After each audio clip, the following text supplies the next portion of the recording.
A low-cost, versatile router table, next at randallprice.com. Up until recently, this was my router table. It's just a piece of 3/4 inch plywood with a recess routed into the base for the router to fit into.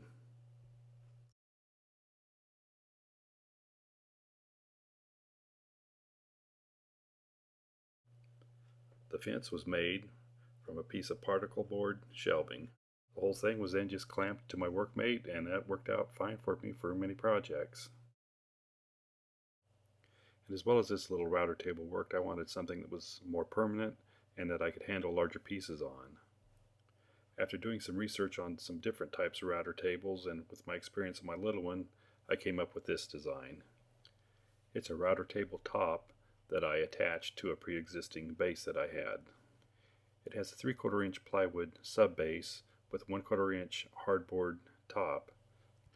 I made various size holes in the hardboard to accommodate different sized bits. The hardboard can then be repositioned to fit the size of the bit being used. When the hardboard becomes too worn, it can just be replaced with a new piece.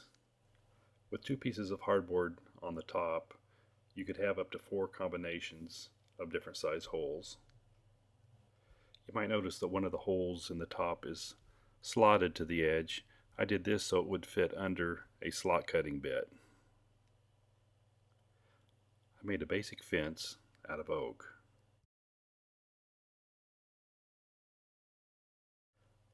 I enclosed the center of the fence at the back to accommodate a vacuum attachment.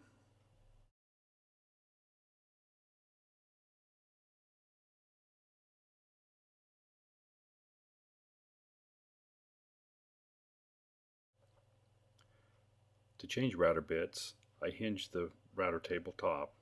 You can simply open the top up, take the router motor out of the base, and set it over to the side to change router bits.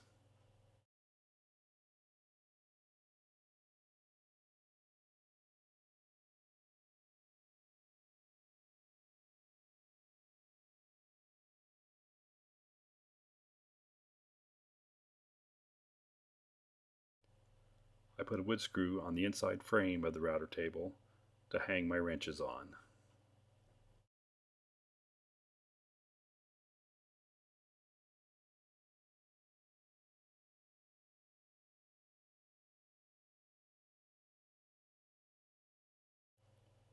To adjust the height of the router bit, I use a block of wood to prop up the top just high enough for me to get my hands under the router table to turn the motor. I like using gauge blocks to set the router bit height, and I find with this tilt top table I can get right down at eye level to set the bit height.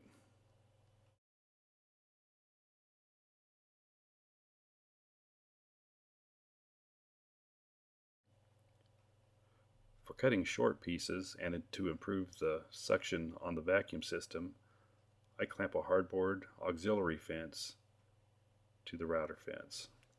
To adjust the router fence, I just use 2 clamps. I clamp one side, adjust the fence, and then clamp the other. Here's a tip for cutting multiple shallow passes without having to readjust the router bit. Set your router bit to the final depth that you want, and then clamp a piece of hardboard on the table. Make one pass through the router table, remove the hardboard, and then make your final pass. In this example, I have the bit set to 1/4 inch depth, and I'm using a 1/8 inch piece of hardboard. I can make the first pass through the router table, cutting to a 1/8 inch depth. I can then remove the hardboard and cut the remaining 1/8 inch. For more woodworking tips, plans, and resources, visit www.randallprice.com.